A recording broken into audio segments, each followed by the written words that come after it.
د کهانې په شروعات کې موږ یو سپیسشپ وینو چې دننه پکې خلک اوده وي. د دې سپیسشپ انچارجه ریپلی وي. په دې کې اچانک د ایلین انډې نه یو ایلین راوځي او په خلکو باندې حمله وکړي او د هغه په تیزابو سره په شپ کې اور ولګي چې بیا د شپ کمپیوټر د خلکو بچ کولو دپاره خلک یو نږدې پلانټ ته بوځي. د دې پلانټ نوم فورینا وي او په دې کې 2 نوره وي. د دې نه علاوه دلته انسانان هم اوسیږي ځکه چې دلته کې د پټرولو کودای شوي وي. اصل کې ګورنمنټ د دنیا نه خطرناک قیدیان دلته کې راولي چې د سزا ورکولو سره کارونه هم پې کوي. د دې قیدیانو دپاره دلته کې یو جیل هم جوړ کړی وي. د دې نه پس چې د جیل ډاکټر جولیتن د سهاري ورزش کوي نو په دې کې د تفکر شوی شپ کې ریپلی ملو شي چې بیا ځان سره د جیل بلډینګ ته راوړي او خپل نورو ملګرو ته هم د سپیسشپ خواته د تللو او د خلکو بچ کولو دپاره ووایي. خو چې کله د ملګري هغه ځای ته ورسي نو پته ورته ولګي چې د ریپلی نه علاوه په سپیسشپ کې ټول خلک مړه شوي دي. د دې نه پس ډاکټر د ریپلی معاینه وکړي. په دې کې ریپلی په هوش کې راشي او ډاکټر ته وایي چې زه په کوم ځای کې یم. نو په جواب کې ورته ډاکټر وایي چې ته په فورینا پلانټ کې او دا هم ورته وایي چې ستاسو شپ کریش شوی دی او ستا نه علاوه ستا نور ټول ملګري مړه شوي دي. د دې نه پس ډاکټر دا ځان سره هغه کریش شوي شپ له بوځي چې هلته کې ریپلی ته په شپ کې سوځېدلی نشان ملو شي چې دې سره ریپلی فوراً پوه شي چې دا کار ایلین کړی دی او بیا ډاکټر ته وایي چې زما د ملګرو مړه لاشونه کوم ځای دي. نو ډاکټر دې ته د خپلو ملګرو مړه لاشونو ښودلو دپاره مردخانې ته بوځي او د هغې جنۍ مړه باډي ورته وښیي کومه چې دې سره په شپ کې ملګري وي. ریپلی د دغې جنۍ د خولې معاینه وکړي ځکه چې ایلین انسان ته په خولې باندې ورننوځي. په دې کې د جیل وارډن راشي او ریپلی له دا خبرداری ورکړي چې په دې پلانټ کې ټول نارینه قیدیان دي په دې وجه تاله د دې ځای نه تلل پکار دي. خو ریپلی وارډن ته وایي چې کوم خلک د شپ په کریش کېدو کې مړه شوي دي نو موږ له د هغې مړې باډیانې سوځول پکار دي. او ډاکټر هم د ریپلی سایډو کې وارډن ته وایي چې کیدای شي په دغه مړې باډیانو کې وایرس وي په دې وجه د دې سوځول ښه دي. چونکې په دې پلانټ کې واحد دا یو ډاکټر وي په دې وجه وارډن د دې خبره ومني او بیا لاندې په ځمکه باندې ویلن کمپنۍ ته یو پیغام ولېږي. نو د ویلن کمپنۍ نه ورته جواب ملو شي چې موږ یو ټیم درلیږو او ریپلی به د دغه ځای نه بوځي. په دې پلانټ کې ټول خلک غوښه خوري ځکه چې دلته کې بل څه نه وي. په دې کې ایلین راشي او د دې د خوراک ځناور انفیکټډ کړي چې د هغې نه پس د دغه ځناور د خېټې نه د 4 خپو والی یو ایلین راوځي حالانکه د نارمل ایلین 2 خپې وي.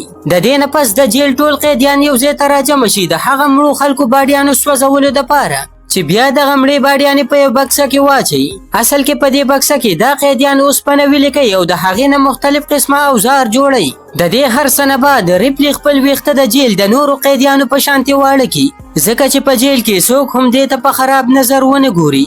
بل طرف ته یو قیدي د سیویج پایپ صفایي کوي چې په دې کې په ایلین حمله وکړي او دغه حملې سره دا قیدي د سیویج پایپ اګزاست ته لاړ شي او پرې کوتره کړي او چې کله وارډن د دې اندازې لګولو دپاره ډاکټر راوغواړي ډاکټر ته په پایپ کې دننه هغه شان سوځېدلي نشانونه ملو شي څنګه چې ورته مخکې په سپیسشپ کې ملو شوي وو. بیا ریپلی د دې هر څه معلومولو دپاره یو داسې ډیوایس راواخلي چې په هغې باندې دا خپل زوړ ټوټې شوی ربوټ بیشپ اکټیو کړي. بیشپ د اکټیو کېدو نه پس د ایلین باره کې ریپلی ته وایي چې دا ایلین د مخکې نه زموږ په سپیسشپ کې موجود وو چې د شپ د کریش کېدو نه پس اوس دې پلانټ ته رالی.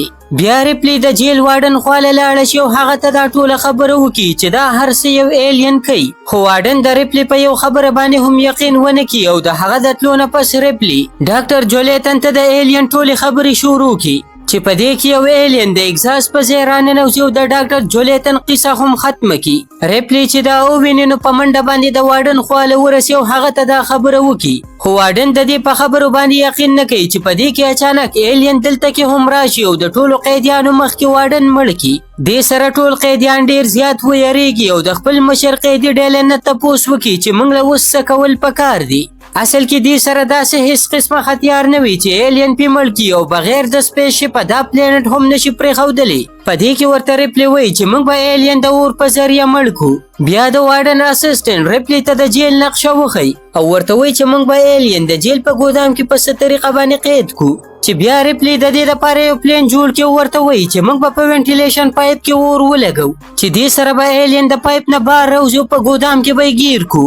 دې بالکل دغه شان د پلان مطابق په وینټیلیشن پایپ کې اور ولګوي چې دې سره ایلین د پایپ نه بار راوځي او سیده ګودام ته وتښتي او بیا ورپسې ریپلی د ګودام دروازه بنده کړي. د دې هر څه نه بعد ریپلی د کمپیوټر په ذریعه ویلن کمپنۍ ته میسج وکړي او ورته وایي چې موږ ایلین ګیر کړی دی، تاسو موږ له د ایلین د مړ کولو اجازت راکړئ. خو د ویلن کمپنۍ نه ورته دا جواب راشي چې ایلین موږ له د ریسرچ دپاره پکار دی، د مړ کولو دپاره نه.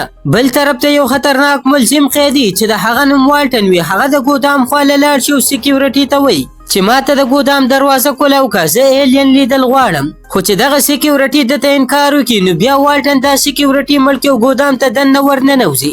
د په ورننوتو سره ایلین په د باندې حمله وکړي او مړ کړي او بیا د ګودام نه وتښتي. بل طرف ته چې ریپلی ته دې باره کې پته ولګي نو هغه د اندازې لګولو دپاره ګودام ته راشي. خو په دې کې اچانک د ریپلی په سینه کې درد شي چې بیا د خپل ایکس ری کولو دپاره هغه کریش شوي شپ ته لاړ شي. په دې کې فرانسیس هم د ریپلی د مدد دپاره راورسي. خو په سکینر ماشین کې چې فرانسیس وګوري نو پته ورته ولګي چې د ریپلی په خېټه کې د ایلین بچی دی. اصل کې په شپ کې د اور لګېدو نه مخکې ایلین ریپلی انفیکټډ کړی وي. بیا ریپلی فرانسیس ته وایي چې موږ سره ډیر وخت نشته او موږ له هغه غټ ایلین تلاش کول پکار دی.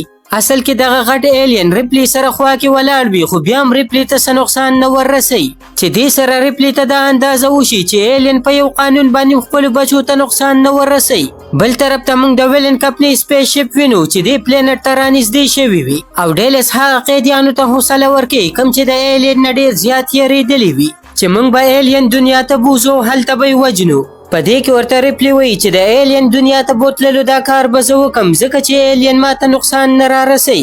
د دې نه پس یو څو قیدیان یو پیره بیا د ایلین ګرفتارولو دپاره ایلین پسې وځي. خو ایلین الټه په دغه قیدیانو باندې حمله وکړي او یو قیدي ترې مړ کړي او باقي دوه قیدیان د تښتېدو کوشش کوي. خو ایلین دې له د تښتېدو موقع نه ورکوي او لږ وخت بعد دغه دوه قیدیان هم مړه کړي چې د هغې نه پس ډیوډ پسې شاته ولګي. ډیوډ د ځان بچ کولو دپاره ځان پسې دروازه بنده کړي خو ایلین وله په بل طرف راتاو شي او د ده قیصه هم ختمه کړي. په دې کې د ویلن کمپنۍ والا هم دې ځای ته راورسي او د فرانسیس نه د ریپلی باره کې تپوس وکړي. نو په جواب کې ورته فرانسیس وایي چې ریپلی لاندې په بیسمنټ کې ده. بل طرف ته لاندې په بیسمنټ کې ایلین د کیبن نوم په یو بل قیدي باندې هم حمله وکړي او مړ کړي چې بیا ریپلی دغه ایلین د لکۍ نه ونیسي او د ګودام طرف ته یې دیکه کړي او د مارکو نوم یو بل قیدي ورپسې سمدستي د ګودام دروازه بنده کړي چې دوباره بار راونوځي. خو ریپلی او ډیلس ایلین سره په ګودام کې دننه ګیر شي. ریپلی ډیلس ته ګودام نه د بار وتلو دپاره ووایي خو ډیلس د ریپلی خبره ونه مني چې بیا ایلین په ډیلس باندې حمله وکړي او ویې خوري. بل طرف ته د مورسي نوم یو بل قیدي د ایلین مړ کولو دپاره په ایلین باندې ویلې شوي سیکه راواړی خو دغه سیکه په ایلین باندې هیڅ اثر ونه کړي او ایلین ته روغ رموټ بار راوځي او ریپلی پسې شاته ولګي. ریپلی د ایلین نه د ځان بچ کولو دپاره بره راخیږي. په دې کې مورسي ریپلی ته وایي چې د یخو اوبو پوارو سره د ایلین سر منکرک کیږي. ریپلی چې دا خبره واوري نو فورا د پوارو چین راکاږي چې دې سره د یخو اوبو پوارې شروع شي او چې څنګه دغه اوبه په ایلین باندې ورپریوځي نو دې سره د ایلین سر منکرک شي او اخر کار د ایلین خاتمه وشي. په دې کې ویلن کمپنۍ والا هم لاندې بیسمنټ ته راشي چې د بیشپ په نوم جوړ شوی یو دویم ربوټ هم ورسره وي. دغه ربوټ ریپلی ته وایي چې موږ به تاله اپریشن وکړو او ستا نه به ایلین بار راوباسو. خو په جواب کې ورته ریپلی وایي چې د ایلین د بار راوباسلو نه پس کمپنۍ والا به هغه د مړ کولو په ځای په هغه باندې مختلف قسمه تجربې کوي او د هغه په شانتې به نور داسې ډېر ایلین پیدا کوي. په دې وجه ریپلی د دې قیسې همیشه ختمولو دپاره د خپل ځان د مړ کولو فیصله وکړي او خپل ځان په خپله لاندې د اور لمبو ته وغورځوي. د دې نه پس کمپنۍ والا دا جیل مکمل بند کړي او مورسي ځان سره لاندې دنیا ته راولي. دې سره دا ښایسته کهاني په دې ځای باندې ختمیږي. ګرانو کتونکو که تاسو چېرته د دې کهانۍ وړومبي پارټونه نه وي کتلي نو د هغې کتلو دپاره یو پیره خامخا زموږ د چینل وزټ وکړئ.